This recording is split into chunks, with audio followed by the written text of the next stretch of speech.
Shalom, selamat pagi Bapak Ibu Saudara yang dikasihi Tuhan Yesus. Salam sejahtera buat kita semua dimanapun berada. Saya mengajak Bapak Ibu Saudara semua pagi ini kita kembali bersaat teduh dan berdoa dalam renungan penuntun kehidupan setiap hari. Kiranya damai sejahtera Allah dan tuntunan Roh Kudus menyertai kita sepanjang hari ini. Tema renungan pagi ini, hikmat atas uang dalam rumah tangga. Nats Alkitab terdapat di dalam Amsal 10 ayat 22. Demikianlah firman Tuhan. Berkat Tuhanlah yang menjadikan kaya, susah payah tidak akan menambahinya. Saudaraku yang dikasihi Tuhan Yesus, salah satu sumber dari pertikaian rumah tangga adalah uang. Entah itu masalahnya kurang uang, apalagi tidak punya uang. Rumah tangga bisa porak-poranda karenanya. Bahkan kelebihan uang pun, kalau tidak bijaksana mengelolanya, bisa lebih besar pasak daripada tiang. Bisa jadi dikarenakan menggunakan uang lebih banyak untuk keinginan daripada kebutuhan. Uang juga tidak sekonyong-konyong jatuh dari langit, saudaraku. Tetapi firman Tuhan berkata dalam 2 Tesalonika 3 ayat 10-11, jika seorang tidak mau bekerja, janganlah ia makan. Kami katakan ini karena kami dengar bahwa ada orang yang tidak tertib hidupnya dan tidak bekerja, melainkan sibuk dengan hal-hal yang tidak berguna. Jadi dengan bekerja kita akan mendapatkan upah. Bukankah Allah menciptakan Adam juga untuk bekerja dan menjadi pengelola? Bagaimana mungkin orang ketika mau membangun rumah tangga belum bekerja, belum punya penghasilan tetap? Namun bagaimanakah seharusnya kita bersikap bila mana penghasilan kita minim sekali dibandingkan dengan kebutuhan rumah tangga yang lebih besar? Karena tidak jarang rumah tangga mengalami pertikaian dan keretakan karena masalah uang.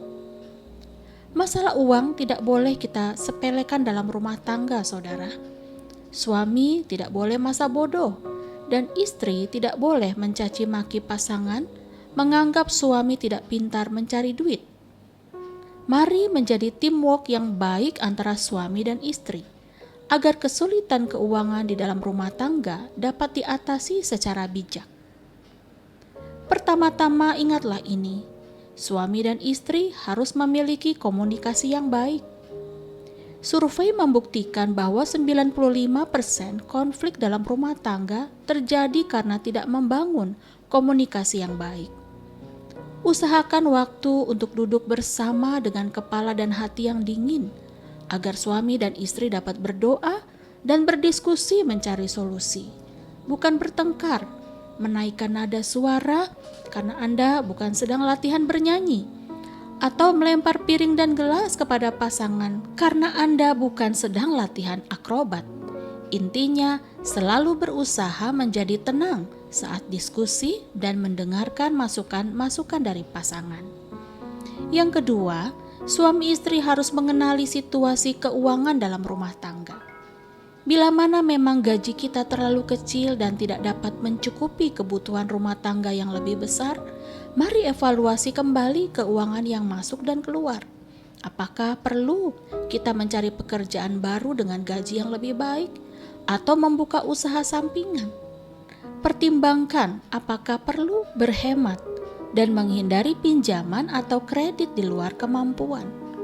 Untuk itu betapa rumah tangga perlu melibatkan Tuhan dalam setiap perencanaan. Sebab dari Tuhanlah sumber segala hikmat dan pengetahuan. Karena Amsal 16 ayat 3 berkata, serahkanlah perbuatanmu kepada Tuhan, maka terlaksanalah segala rencanamu. Ketiga, saudaraku, suami dan istri harus saling percaya. Hindari perkataan ini uangku dan itu uangmu.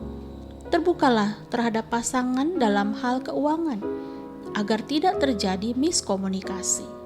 Dengan berterus terang kepada pasangan, berarti kita menghargainya. Misalnya dalam sebuah kebutuhan atau ingin berinvestasi, berterus teranglah kepada pasangan kita. Jelaskan dengan terbuka. Bila pasangan kita berkeberatan, tundalah dulu, dengarkan dan pertimbangkan kembali. Karena pernikahan atau rumah tangga juga berbicara bagaimana mencapai kesepakatan bersama-sama agar dapat mengambil keputusan dengan jernih. Jadi apakah saudara percaya bahwa masalah keuangan dalam rumah tangga bisa diselesaikan? Bisa, saudaraku. Paling tidak, ketika hal ini dihadapi bersama, akan lebih ringan rasanya. Ingatlah, semua berkat berasal dari Allah. Untuk itu, setiap rumah tangga harus memastikan menjadikan Yesus Tuhan pusat kehidupan pernikahan, termasuk keuangan. Seperti Matius 6 ayat 33 katakan, "Tetapi carilah dahulu kerajaan Allah dan kebenarannya, maka semuanya itu akan ditambahkan kepadamu." Ayat ini meneguhkan bahwa susah payah kita tidak akan maksimal dengan kekuatan sendiri. Ketika kita membangun persekutuan yang baik dengan Tuhan, mengasihi pasangan, serta menjadi pengelola yang bertanggung jawab, percayalah Tuhan akan memberkati, mencukupkan, dan memenuhi keperluan kita menurut kekayaan dan kemuliaan-Nya. Amin. Mari kita berdoa. Tuhan Yesus yang baik, terima kasih atas firman-Mu pagi ini yang telah mengajar, mengingatkan kami apa yang harus kami lakukan ketika menghadapi masalah keuangan dalam rumah tangga kami. Kami tahu bahwa segala yang kami miliki semuanya berasal daripada-Mu Tuhan. Ajarlah kami menjadi pengelola yang takut akan Tuhan, yang cakap dan bertanggung jawab dan hidup mengandalkan Tuhan. Sehingga dengan begitu, bersama dengan Tuhan kami dapat keluar menjadi pemenang. Terima kasih Bapa. Di dalam nama Tuhan Yesus kami berdoa. Amin. Kiranya berkat yang sempurna dari Allah Bapa, kasih karunia dari Tuhan Yesus Kristus, dan persekutuan yang indah dengan Roh Kudus menyertai kita dari sekarang ini dan sampai selama-lamanya. Maju terus dalam tuntunan Tuhan saudaraku, tetap semangat, sampai jumpa esok hari di penuntun kehidupan setiap hari, dan Tuhan Yesus memberkati.